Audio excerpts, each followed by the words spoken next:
Okay, so I want to take a look at those normal quantile plots. Right here I have a set of data similar to some in the homework. And I will notice here there are 18 numbers here. That means n equals 18. That's going to be important as we work with these numbers. You know, there's n equals 18. Now I'm going to go ahead and copy this list of numbers. Oops, get them all. Let's try that again. And I'm going to paste them in here. Now I'm going to sort these numbers from smallest to largest. So it's important that we do that. Now we have n equals 18, which means n plus 1 equals 19. And it's important that we have that n plus 1, 18, I think of it as cutting a string. If you make 18 cuts on a string, it cuts it into 19 pieces. That's what we need. There's 19 pieces. So what I'm going to do is I'm going to divide the probability of the normal curve is equal to 1. I'm going to divide that into 19 pieces. And here's how I'm going to do it. I'm going to make a list of numbers, 1 through 19. And then what this is going to be 1 divided by 19. This one's going to be 2 divided by 19. Right on down the list. You notice this last one gets really close to being 1, but not quite. That's 1/19th away from being 1.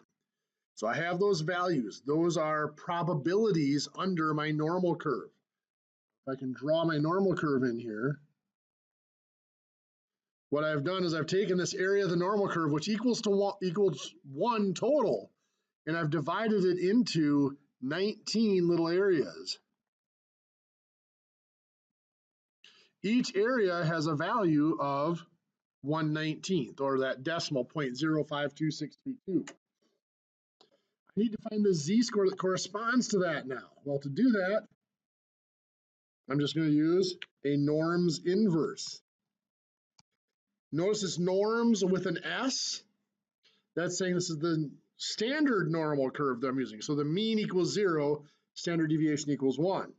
But just the norms inverse of that value gives me a z-score. So I have those z-scores. If you're using the calculator, you would have to make sure you entered in mean equals 0 and standard deviation equals 1 when you're doing the inverse normal calculation.